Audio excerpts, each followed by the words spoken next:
नमस्कार सभी धर्मी लोगों का आपके अपने चैनल पर एक बार फिर स्वागत है। आज भी हम बाइबल के नियमों पर चल रहे हैं। ये नियम सिर्फ लिखे नहीं गए हैं, ये आपके जीवन में जीवित होकर काम करते हैं। परमात्मा एक है तो धर्म एक है, और इतने बड़े ब्रह्मांड को जिसने बनाया है वो कोई छोटी मोटी चीज नहीं है। हम अंदाजा भी नहीं लगा सकते, इतने बड़ा ब्रह्मांड का मालिक है वो, तो हम तो छोटे से जीव हैं।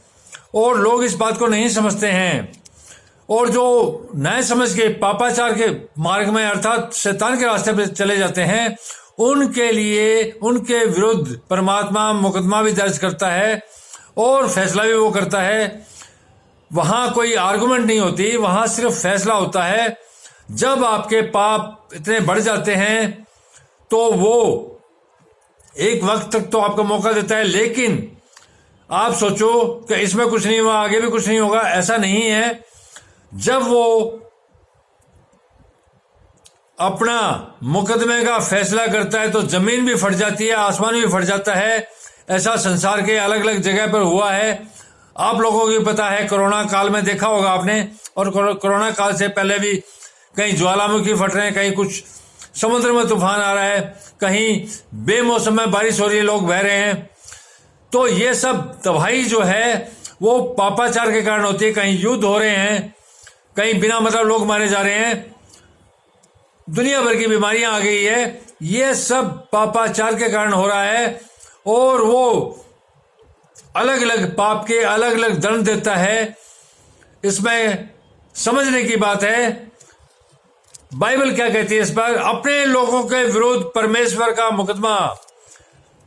इस कारण यहोवा का मतलब है एक परमेश्वर, जो धरती का मालिक है, आसमान का मालिक है, पूरे ब्रह्मांड का मालिक है। इसका नाम भी अलग अलग संप्रदाय के लोग अलग अलग रूप में लेते हैं। वो ले, उसका कोई बात नहीं, वो तो परम पिता है। उस परमेश्वर को आप किसी भी नाम से पुकारो, वो एक का दो नहीं हो सकता, उसमें कोई दिक्कत नहीं है। धरती के लोग अलग अलग जगह अलग अलग नाम लेते हैं, लेकिन परमात्मा तो एक ही रहेगा। इस कारण यहोवा यह कहता है, मैं फिर तुमसे विवाद और तुम्हारे बेटे और पोतों से प्रश्न करूंगा। अगर तुम पाप के मार्ग पर चलोगे, परमात्मा यहां यह बोल रहे हैं कि अगर तुम पाप के मार्ग पर चलोगे तो तुमसे विवाद अर्थात जिरह मैं करूंगा, और तुम्हारे बेटे और पोतों से भी प्रश्न करूंगा, और तुम्हारे बेटों से और उन पोतों से भी प्रश्न करूंगा कि ऐसा क्यों किया। कित्तियों के द्वीप में पार जाकर देखो, अर्थात एक द्वीप था जो इजराइल के पास में था। इजराइल के लोगों को कहा कि तुम कित्तियों के द्वीपों पर जाके देखो, या केदार में दूध भेजकर, या केदार भी एक इजराइल में ये कोई आसपास जगह है, केदार में दूध भेजकर भली भांति विचार करो और देखो कि ऐसा काम कहीं और भी हुआ है।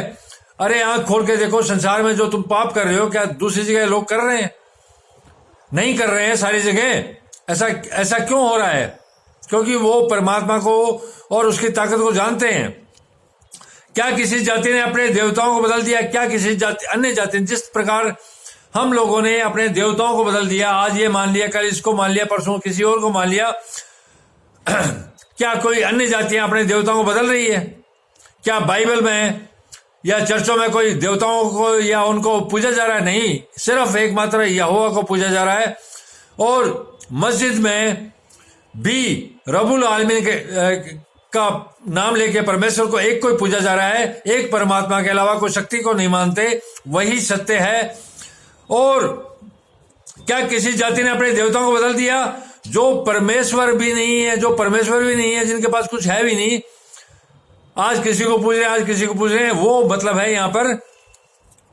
परंतु मेरी प्रजा ने अपनी महिमा को निकम्मी वस्तु में बदल दिया है। अर्थात यहां परमेश्वर यहोवा अपने इजराइल के लोगों को कह रहे हैं, और आज पूरे संसार के लोगों को कह रहे हैं कि मेरी महिमा अर्थात परमात्मा की महिमा का अंदाजा कौन लगा सकता है? परमात्मा को किसी ने देखा नहीं, उसकी शक्तियों का आप अंदाजा नहीं लगा सकते। हम देख रहे हैं, सूरज अपना आप काम कर रहा है, धरती अपना काम, पूरा आसमान पूरा ब्रह्मांड घूम रहा है उसके एक इशारे पर। उसका कोई अंदाजा नहीं लगा सकते उसमें कितनी शक्तियां हैं। परंतु मेरी प्रजा ने अपनी महिमा को निकम्मी वस्तु में बदल दिया। अर्थात मेरी प्रजा ने, मेरी महिमा अर्थात परमात्मा अपने संसार के लोगों से बोल रहे हैं कि मेरी महिमा जो है उसको निकम्मी वस्तु में बदल दिया, कि वो मानते ही नहीं है मुझे और अलग अलग चीजों को पूछ के उसमें कर रहे हैं। उनको पता ही नहीं कि मैंने जीवन दिया, मैं उनका जीवन लेऊंगा और आगे भी उनको नया जीवन दूंगा। यहां ये मतलब है मेरी प्रजा ने अपनी महिमा को निकम्मी वस्तु में बदल दिया। अर्थात हमने उनकी ईश्वर की महिमा को निकम्मी वस्तु में बदल दिया है। पता नहीं कहां कहां के छोटे मोटे पत्थरों को पूछ के या दूसरी चीजों को करके निकम्मी वस्तु में बदल दिया। हे आकाश चकित हो, अर्थात परमात्मा बोल रहे हैं हे आकाश जिसको मैंने बनाया, तू चकित हो, बहुत ही थरथरा और सुनसान हो जा, और बहुत ही थरथरा और सुनसान हो जा, जिसमें चांद तारे गायब हो जाएं। यहां ये परमात्मा बोल रहे हैं, वो कर भी सकते हैं ऐसा। कोरोना काल में बहुत कुछ जो सोच नहीं सकते वैसा हुआ, उससे बड़े बड़े उसके पास हथियार हैं। सुनसान हो जा, यहोवा की यह वाणी, अर्थात परमेश्वर की यह वाणी है, यह वचन है उसका।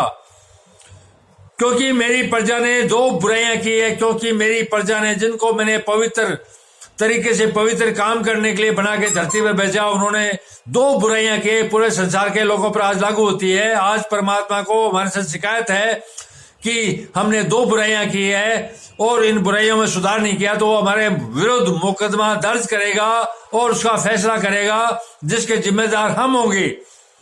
क्योंकि मेरी प्रजा ने दो बुराइयां की है, उन्होंने मुझे बहते हुए जल के सोते को त्याग दिया था। उन्होंने मुझे, जो परमात्मा एक बहता हुआ सोता है, जिस तरह गंगा नदी, नील नदी बहती हुई है, परमात्मा का वो रूप है, उसको छोड़ दिया हमने। और उन्होंने हौद बना लिए, छोटे छोटे जगह कुंड बना लिए, हौद बना लिए, क्या यही है, यही सब कुछ है। तो हौद का तो पानी खत्म हो जाएगा, बहते सोत का तो कोई मतलब नहीं है, वो तो बहता रहेगा।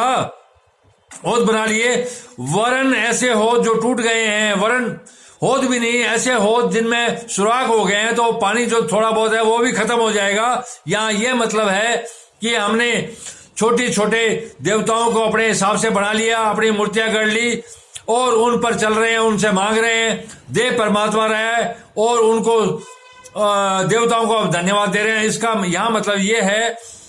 और जिनमें जल नहीं रहता, अर्थात इस तरह में पत्थरों में कोई सामर्थ्य थोड़ी आ जाएगा, जब तक परमात्मा दे रहा है, मिल रहा है, और उसका धन्यवाद हम उन पत्थरों को या बनावटी चीजों को दे रहे हैं। यहां यह मतलब है। तो मेरा आप लोगों से अनुरोध है कि परमात्मा एक है तो धर्म एक है, और सारी मनुष्य जाति उसी की है। उसके पास असीम शक्तियां हैं, वो ऐसे ब्रह्मांड कहीं बनाता है, कहीं मिटाता है, उसकी मर्जी पर है। तो परमात्मा ने अपने जब इतना बड़ी सृष्टि की रचना की है, तो एक कानून है उसका, उस कानून के तहत की है। और जब मनुष्य को बनाया उसने, तो एक कानून के तहत बनाया कि तू ये काम करना, तू ये काम मत करना। लेकिन जो उसने मना किया कि ये काम मत करना, उस काम में लगे, तो उस काम में लगे, उस दो बुराइयों में आ गए। तो ये संसार के लिए एक चेतावनी है, इन दो बुराइयों को छोड़ो और एक परमात्मा और उसके वचनों पर चलो। चाहे वो बाइबल के वचन हो, चाहे कुरान के वचन हो, चाहे गीता के वचन हो, चाहे वेदों के वचन हो, दुनिया के सारे धर्म ग्रंथ एक ही परमात्मा की ओर ले जा रहे हैं। जो एक परमात्मा को दो में देखता है, वो अंधा देखता ही नहीं है। तो परमात्मा यहाँ बार बार अलग अलग समय में अलग अलग नबियों को भेज के एक ही बात बोलता रहा है। वो नहीं चाहता कि उसने जो जिस सृष्टि को पवित्र तरीके से बनाया और पवित्र काम के लिए बनाया, वो मुकदमा दर्ज करे और मुकदमा का फैसला हमारे विरुद्ध जाए और हमारा नाश हो, हमारी तबाही हो। इसीलिए वो बारंबार भेजता रहा है और चेतावनी के रूप में कभी कोरोना भेजा, कभी और कुछ भेजा। ऐसी व्याधियां आती रही है, हजारों सालों से चल रहा है ये, लेकिन हम नहीं मानते और हम बुराइयों में पड़ते जाते हैं। ये जीवन भी हमारा खराब है। मैं आप लोगों को बता दूं, मनुष्य जीवन बहुत मुश्किल से मिलता है। 84 लाख जीवन, कीड़े मकोड़े, घास, पेड़ पौधे बन के सब जीव हैं, सब में होके जब 84 लाख यौन पार कर लेते हैं, जब मनुष्य बनते हैं, और मनुष्य के बाद देवता की श्रेणी है कि हम अच्छे काम करके उस श्रेणी में जाएं और उसके बाद परमात्मा में मिलें।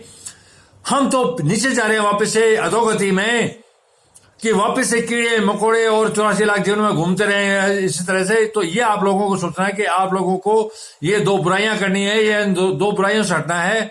परमात्मा पवित्र है तो वो पवित्र ही चीज चाहता है। आप अपने मन को, दिमाग को, शरीर को पवित्र करें और परमात्मा के मार्ग पर चलें।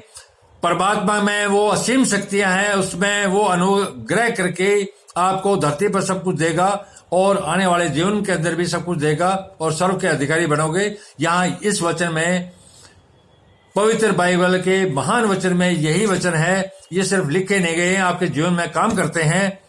धन्यवाद, शुभ रात्रि, कल फिर मिलेंगे।